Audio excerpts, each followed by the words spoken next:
Game 65 of the season is in the books. It's the Pizza Hut Lakers postgame show. Delivered by new melts from Pizza Hut. Cheesy, crispy, and loaded with toppings for just $6.99. Enough for two, price for one. New Pizza Hut melts, only at Pizza Hut. Lakers basketball is a final. 877-710 ESPN. It's the Pizza Hut Lakers postgame show. Tipping off now. Now, here's Alan Sliwa. 113-105, the final score. Lakers over the Golden State Warriors afternoon game on ESPN ABC. 31-34 are the Lakers now. Golden State had a 5-game winning streak. That winning streak is now over. 34-31 on the season for them. Big-time W for the Lakers. I mean, I don't know how else to put it, and I know each one of these games are meaningful, but Warriors look like they had some real momentum coming into this game. Steph Curry had missed a bunch of time. He came back. Andre Iguodala's back, so they're playing good basketball, and especially after the Lakers lost that game to the Minnesota Timberwolves, just not enough team basketball. I thought on Friday night, I thought this afternoon was much different. So AD led the way, no big shock there. 39 points, 14 of 25 from the field. Got to the free throw line 13 times, 8 rebounds, 6 assists, 2 block shots. Nothing more you can ask for from him. But I loved all the other contributions. Reeves is a gamer. We all know that. 16 points and 8 assists. Jared Vanderbilt chipped in with 10 points and 13 rebounds. He was a plus 25 on the plus-minus. Troy Brown Jr. with 14 and 8. Malik Beasley got you 12 points.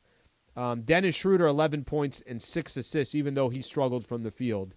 And even Troy Brown Jr., all right, Troy Brown, I mentioned the 14 and 8, but Lonnie Walker got some big buckets, I thought, in the fourth quarter when the Lakers needed it. So only way Lakers are going to get wins right now without D'Angelo Russell, without LeBron James, is I just say exactly what I just said in each one of these games. I really do feel like that's going to be the difference of Lakers winning. It's not just the Anthony Davis portion of it. It's how many buckets are you getting from some of the other guys? What type of contributions are you getting from the role players? And everybody's got to help. No question about that. All right, need a break from the everyday? Well, fans, it might be your lucky day because today Fantasy Springs Resort Casino is giving away 2-night stay plus dinner and golf or bowling for 2. Make any day your lucky day. Book now at FantasySpringsResort.com. Phone number is 877-710-ESPN, 877-710-ESPN. If you're out driving around, you're listening on the ESPNLA app, or you're just leaving Crypto.com, you want to react to this game, 877-710-ESPN. Before we do, let's take a listen here to Lakers head coach Darvin Ham. Darvin, you had mentioned after last game just about the kind of energy that you wanted, and then mentioned again pregame. How did you feel like you met the moment today, Steph coming back and kind of holding them to the scoring point, the total that you did? I thought it was great. I thought it was great carryover. I told the guys just now after the game, just a great job just being on the same page, getting on the same page, having, open dialogue during the film session yesterday. Player to player, coach to player, player to coach to coach. Everybody just, breaking down, dissecting what we were seeing, what we saw in that last game in particular, and how much we can improve in different areas of our game. And again, it was great carryover from our pace, running habits, maintaining those throughout the course of the game, our attention to detail defensively, our rebounding. This is a team that can also beat you up on offensive glass, get those second and third opportunities, and just to make those threes. But they came out with a barrage, man. 18 threes. That's who they are, though. They're the world champs for a reason. My hat's off to them. They have a hell of a ball club over there. But I'm truly, truly proud of our guys just coming out and staying locked in for the duration of the game and come away with a W, a much-needed W. Darvin, AD was so dominant early in the game, but I want to ask you about that play where he's on the block, Draymond, shot clock's down, and he just attacks. Does that sort of embody kind of everything you're looking for in terms of playing downhill, playing with energy, and obviously tons of urgency and from your best player? Oh, absolutely. He did a great job setting the tone, blocking shots.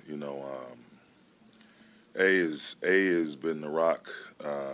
He and Brian both have been great. Just being locked in mentally, even times when, it's Bron right now, not physically able to help us, but still locked in mentally, spiritually, coaching up the guys on the bench, sharing with the coaches as well what they're seeing.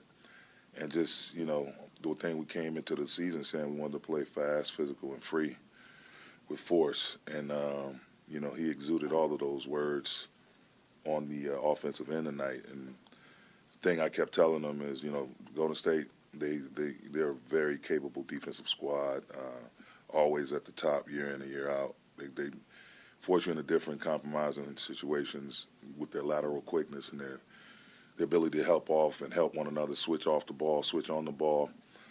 But, they're not so vertical. They're not a really vertical defensive team. By that, I mean shot blocking. And I just told them, don't settle. Don't settle. Telling our guards, attack downhill, attack the paint. Again, they're good at showing the crowd, putting the crowd around the ball. And I thought our ball was hopping tonight, 29 assists. So it was good. It was good. But, it was all led by just his unwillingness to settle, and him just, again, staying in attack mode.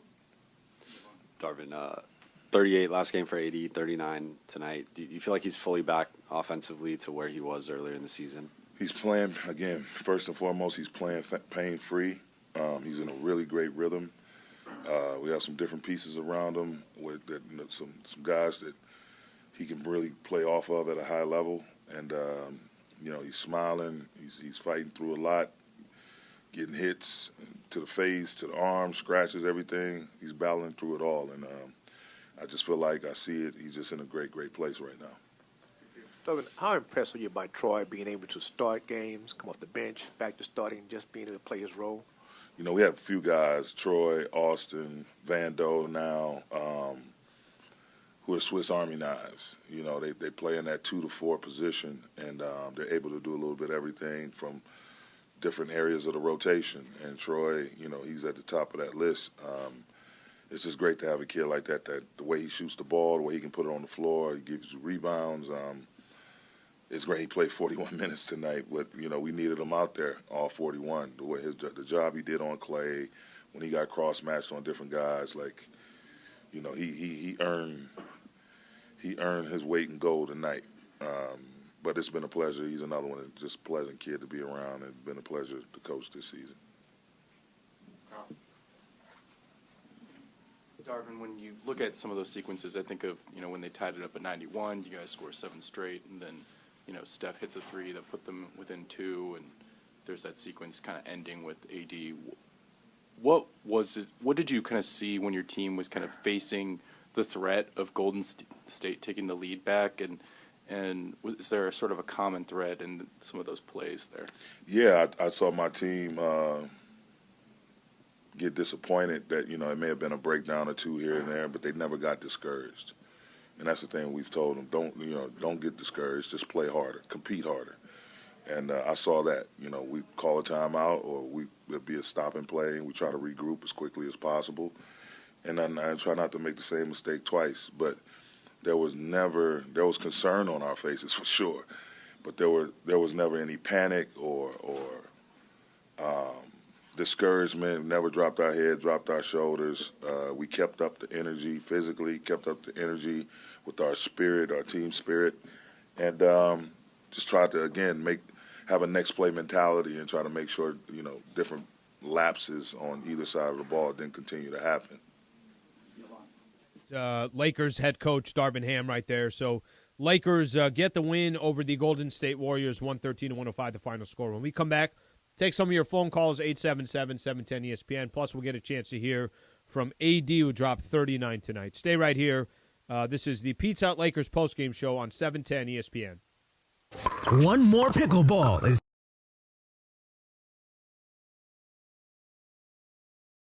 All right, we're reminding you that Pickleball Madness, or March Pickleball Madness, is coming up on March 18th at Miles Square Park in Fountain Valley. It's free for all non-participants, and there's a million things to do, Al. All right, 10 a.m. to 4 p.m. Come out, hang out. We do these events every time we do them. We love having listeners there. We got our Pop-A-Shot Challenge. We got a beer garden going on. So we got everything going on. Don't forget that day. Games for the kids. Bring the kids on out. It'll be a great time. You'll watch me and Al just wipe the floor with everybody because we're pickleball experts. We'll be out in the first round.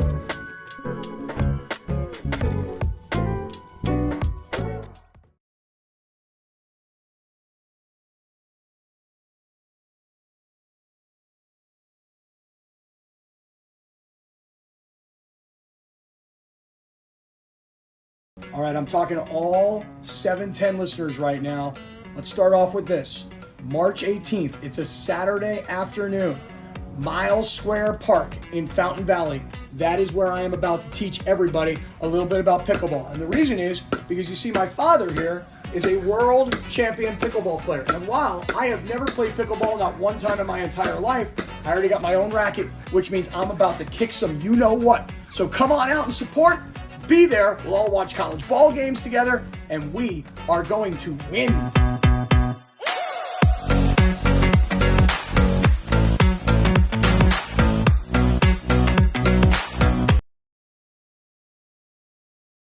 Highlights from tonight's Lakers game and your reaction on the Lakers line. Presented by Pizza Hut. Try the new Detroit style from Pizza Hut. No one out-pizzas the Hut.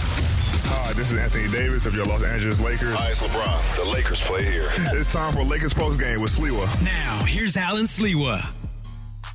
113-105 the final score. Points in the Paint all season long is sponsored by Vista Paint. Right now, local residents can take 40% off on factory direct high-quality Vista Paint products. A Vista Paint team member will show you how. Locally owned, manufactured, and operated since 1956. Visit VistaPaint.com and start saving. Lakers, points in the paint, big advantage for the Lake Show, 40-26.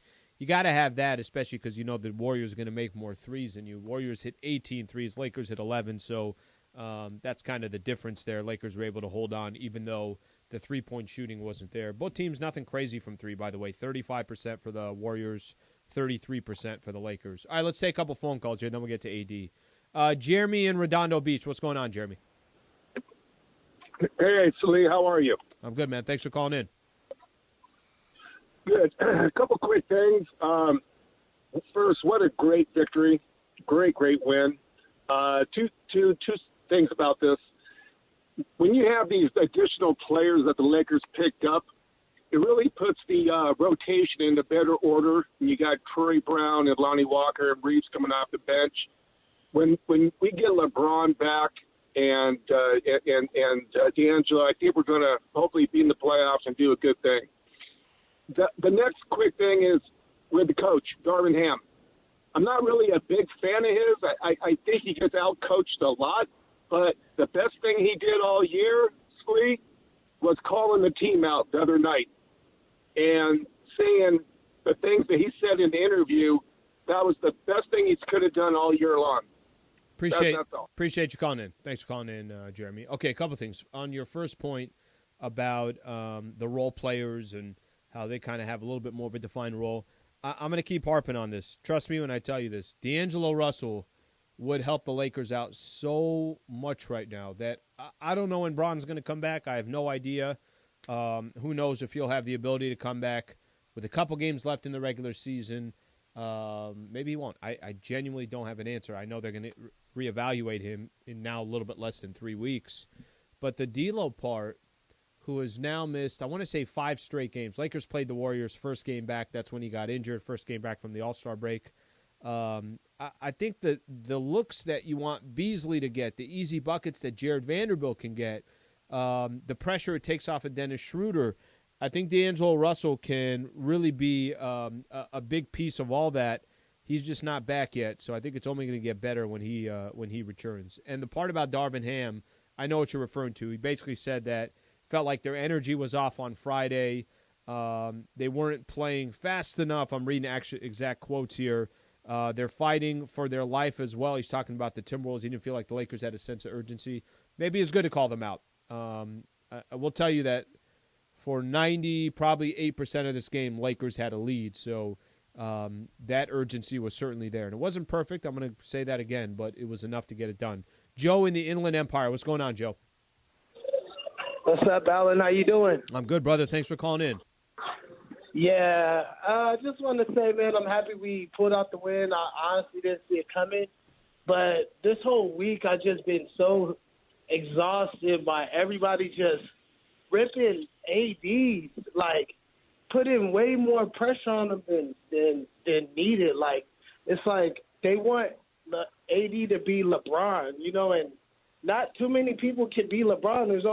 He's in the top 2 greatest players of all time. So when LeBron's not on the floor, I feel like people expect AD to be LeBron, and he doesn't control the rock like LeBron does. And I'm happy that AD came out and shut down a couple of critics tonight, because I just feel like people are just throwing stones. If he plays when he's injured, people are mad. But if he sits out a game, they're mad. But it just seems like he can do no right, sometimes. So I just wish that we just appreciated that we need this guy. Joe, I'm gonna jump in, and we're gonna get to AD in just a second. So I'll tell you, because I do think the last week has been interesting. I think the biggest gripe that people have on Anthony Davis is obviously how many games he plays, just his availability. Because when he plays, more times than not, Anthony Davis is going to be one of the best players out on the floor. They just got to have him out there. I do agree with you on the comparisons to Anthony Davis with, well, Bron's out, he's got to be like LeBron. Well, no, he's not supposed to, because LeBron James, you can make the argument, is the greatest player to ever play in the game. And Anthony Davis, I'm not making the case that he's, obviously one of those players right now in the league. He can have nights like he did this afternoon, where he dropped 39 and 38 against the Minnesota Timberwolves. But I'm going to continue to say this. If Bron is not there and D'Angelo's not there, yes, AD's got to be big, but what do all the other guys do that is going to be equally as big, and how many different guys are going to get into scoring double figures? And Lakers got it tonight. They didn't get it on Friday night, so that's the difference between the two games. All right, let's go to Anthony Davis, get his thoughts on the Lakers win. AD, what's the challenge been to try and lead the team on both ends of the court without LeBron, D'Lo as well, and how were you able to kind of focus that energy in a game like today against a tough team? Just knowing where we are. We all felt like we let one go against Minnesota Friday. We had some good film on ways we can be better. We know this is an elite third-quarter team. Defending champions, they're going to make a run. They're going to make plays, make shots. Between Steph, Clay, and Jordan Poole, they're elite shooters. I think we locked in defensively. They got away a couple times, but we just continued to compete. Even when they made their runs, made a run of our own, and was able to close the game out. And how about just for you with the weight you always carry on defense, but then having to up the usage some on offense? Like what is that balance like for you? I've been doing it my whole career. Even in New Orleans, coming here, just doing whatever the team needs. Obviously with Bron out, the team's going to rely on me more to make plays for myself, for others. And, other guys are stepping up, playing well, making shots, defending. So it's a team effort. I think we did a good job on both ends of the floor tonight. Like I said, that's a team who's seen every defensive coverage, seen, a lot of shots go in over the years, been together for a while, championship experience. So it was a big win for us.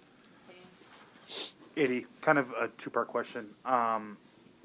One, what does a 20-point first-quarter lead against the Warriors feel like in terms of comfort?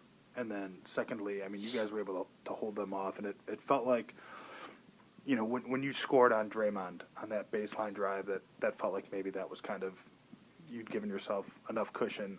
What was the emotion like in the fourth quarter for you? Well, no lead is safe, when a team shoots the ball as well as they do. Like I said, the three guys, and even, DiVincenzo shoot the ball, Lamb hit a couple. So, no lead is really safe. We got to continue to put our foot on the gas, and, we let it off a little bit. Like I said, guys got free and was able to make some shots, but, the way they shoot the ball too well for it. And not just them, but, 20-point lead in this league is, nothing anymore. It doesn't hold its value. We seen it when we were down 27, in Dallas. So, and then even that move, went in. I think they still had some good looks. They missed Steph. It's never over with them until they hit triple zeros, and that's the way we try to play the game tonight. AD, 38 last game, 39 tonight. Do you feel like you're in a similar offensive groove to the one you were in earlier this season? Do you feel like you're just fully back, I guess, from an offensive perspective? Very comfortable, confident as always. It's good to see the ball going through from all levels of the floor.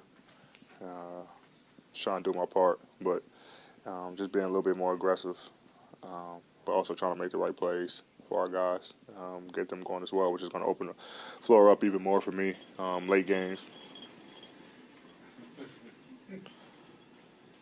Late game. I think that means you're lying. I'm in a great groove right now. Yeah, I feel good. I feel really good. Anthony, how much is Dennis gutting this out right now after he sprained the ankle, and how tough is it to see him out there? And what do you guys like about what he's doing? It's a lot of pressure on him right now. I mean, he's our primary ball handler. You know, we're missing our two, Bron and D'Lo. Guys are trying to pick him up full court, but he's finding a way to navigate it. You know, I'm not sure if his ankle's still bothering him or not, but you know, he's very tough. You know, he come out, finish the OKC game, come play Minnesota, play today. He knows the stake. He wants to get to the playoffs. You know, he wants to win. So by any means, he's going to go out there and give it a go. You know, and at this point of the season, I think everybody's playing with a little something. So, you know, hats off to him, man. He's been a huge part for us this entire season. AD, after last game, we were kind of asking Darvin how the team is going to be able to better leverage, you know, performances like you had 38 points the other night. Tonight, you had 39, you guys win. And then the 6 assists, you were sort of alluding to it in Mike's question, but did you see an adjustment that you kind of had to be more of a passer to give guys more opportunities when you're having the kind of night you're having? Yeah, just knowing anytime I, you know, face up, if I'm in a post or making a move, knowing that they're probably going to come double, going to be extra body, so just trying to find the guys to make the right reads. Like I say, getting them involved early gives them confidence for shots to go in late game, like Troy had, Dennis, but also opens up the floor where now guys on the defensive end can't help. And now you get that one-on-one matchup kind of, you know, that I had with Draymond at the end. So just trying to make the right plays and knowing that, you know, don't want to put so much pressure on Dennis to make the right plays, or Austin, you know, like I said, missing our. All right, that's Anthony Davis right there. AD, obviously, talking about the Lakers' win over the Golden State Warriors, 113-105, the final score. Lakers got another game coming up on Tuesday. We're going to preview a little bit of that game, plus we'll hear from Austin Reeves coming up next. Stay right here. This is the Pizza Hut Lakers postgame show on Saturday.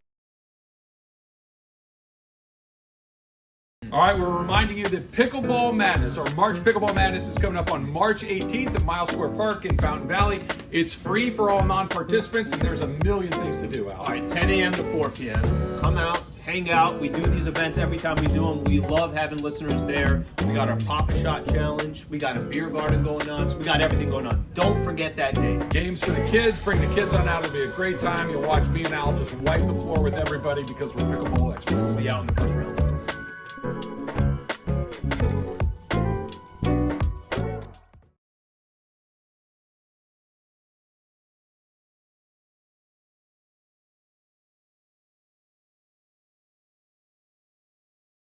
All right, I'm talking to all 710 listeners right now. Let's start off with this. March 18th, it's a Saturday afternoon. Miles Square Park in Fountain Valley. That is where I am about to teach everybody a little bit about pickleball. And the reason is because you see my father here is a world champion pickleball player. And while I have never played pickleball, not one time in my entire life, I already got my own racket, which means I'm about to kick some you-know-what. So come on out and support. Be there. We'll all watch college ball games together, and we are going to win.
Lakers Line.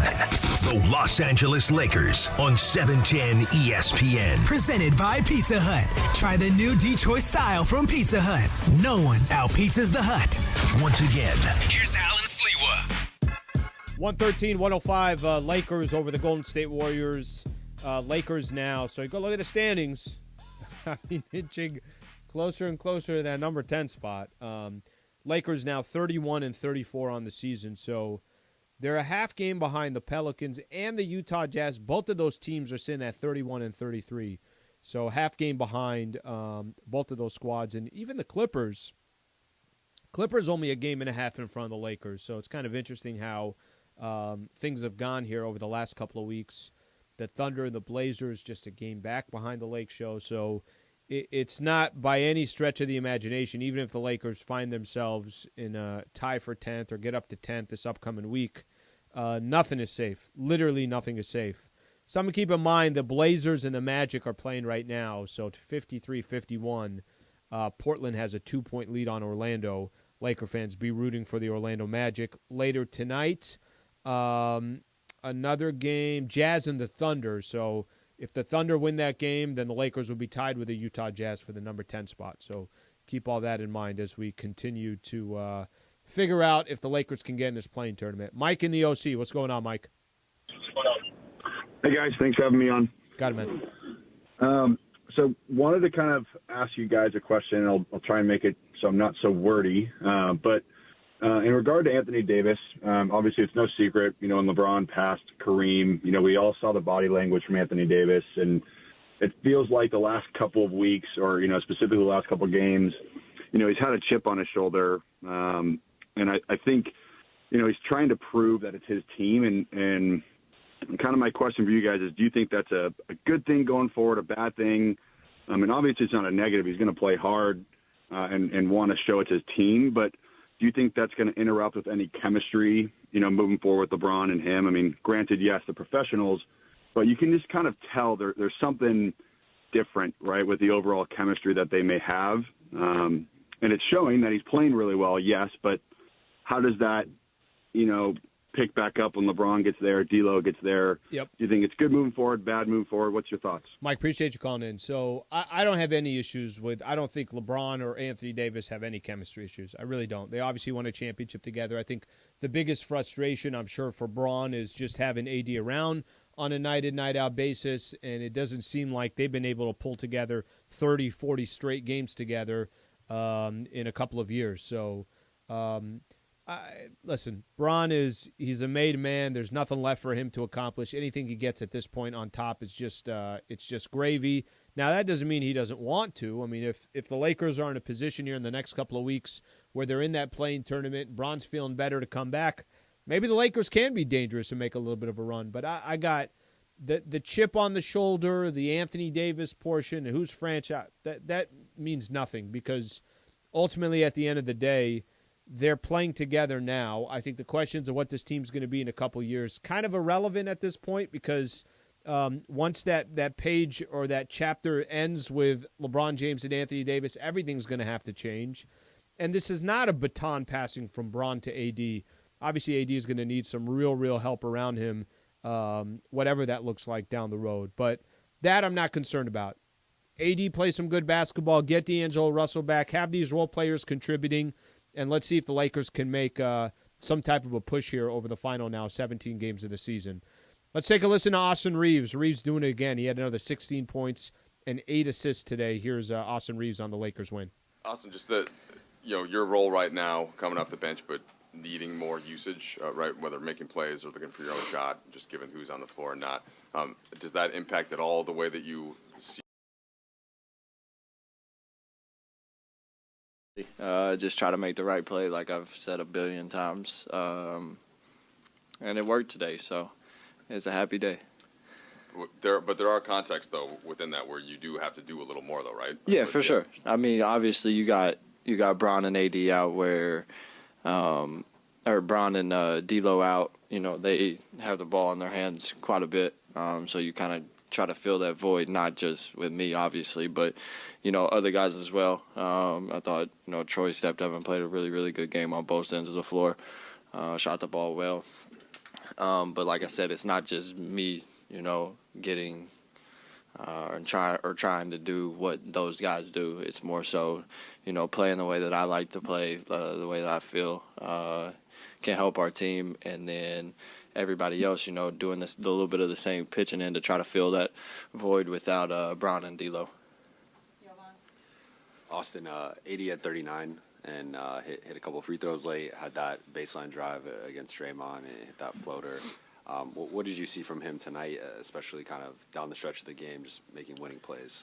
Yeah, I mean, 80's, really good basketball player for obvious reasons. And then down the stretch, like you said, made a couple of free throws, and then to get that bucket on Draymond is big. Obviously, Draymond's a really good defender, but they say, good offense beats good defense every day, and obviously, 80's very talented offensive player, big bucket, and like you said, knocked down his free throws. We knocked down our free throws as a team late. I've grown to expect that from AD just because of, his talent level. Last night game, I think he had 39 as well, so yeah, he's pretty good. Austin, you chased Steph around for a while. Obviously, up 20 in the first quarter doesn't mean a ton in the NBA anymore, but up 20 against the Warriors probably means even less. How did you guys hold off their pushes? And then, I think you blocked Steph early in the fourth, and then it seemed like he hit a couple shots. He got going. Honestly, I don't know how he's in such good shape with not playing for however long he played. It never looks like he's tired. Always coming off, pin downs, ball screens. I had a nice block on him, and then I think he come off a pin down, hit a three. I think he got in the paint for a floater or something. I think he had probably like 7 straight. So if I could give the block away for him not to score, I would have. But, he's obviously a really good player for obvious reasons. And it's just, you try to make it hard for him. And sometimes it works and sometimes it don't. But we win, so that's all that matters. Austin, in that first half, the second unit comes in and AD goes out, and a lot of that 20-point lead went away in that shift. Then in the second half, it seemed like you guys were much more solid. You had the three-pointer, put you guys up 6 going into the fourth. What was the adjustment, you think, of the second unit, and why do you guys think you played better without AD on the floor in that second half? I think it's easy to, just point it, you look at plus minus and stuff like that, but obviously the other team's trying to do stuff as well. And they're, the defending champs for a reason. So I think it was more so them just getting in a flow of, how we were defending them and them making shots. I don't think it was really, anything that, the second unit was doing wrong. I thought our energy level was high. I thought we played hard, and sometimes teams just get hot and make shots, make plays. I mean, they're trying to execute a game plan as well as we are, so it can't be perfect all the time. I mean, obviously you don't want that to happen, but it's a game of runs, and you just got to weather those and push forward. And obviously when AD comes back on the floor, it helps. All right, that's Austin Reeves right there. A big win for the Lakers against the Golden State Warriors, 113-105 the final score. I'll mention it again. Lakers now half a game out of that number 9, number 10 spot. Both the Jazz and the Pelicans have the exact same record, 31-33. Jazz have a game tipping off right now in Oklahoma City. Pelicans, I believe, have a game tomorrow coming up against Sacramento in Sacramento. So the Lakers could potentially make up some ground without even playing until Tuesday. Tuesday, Lakers take on the Memphis Grizzlies. No Ja Morant. So let's see if the Lakers can take advantage of that game coming up on Tuesday with one of the best young players in the NBA. Thank you internally here to Michael Funches, Wilbert Flores, and Brian Cohen. Thank you to our social media department as well, Josh Martinez and Cody Liu. I'll be back on tomorrow morning. We'll do our regular show, Travis and Sliwa show. Keyshawn, J. Will, and Max will start things off in the morning. Then Travis and Sliwa, Mason and Ireland, Sedano and Cap. Lakers talk tomorrow from 7 p.m. to 8 p.m. So we'll have all your reaction to Lakers basketball tomorrow. And then the next broadcast of a game will be on Tuesday. Tip-off will be at 7, pregame show at 5:30. Thank you all for being a part of the show. I'm Alan Sliwa. This has been the Pizza Hut Lakers postgame show on 710 ESPN.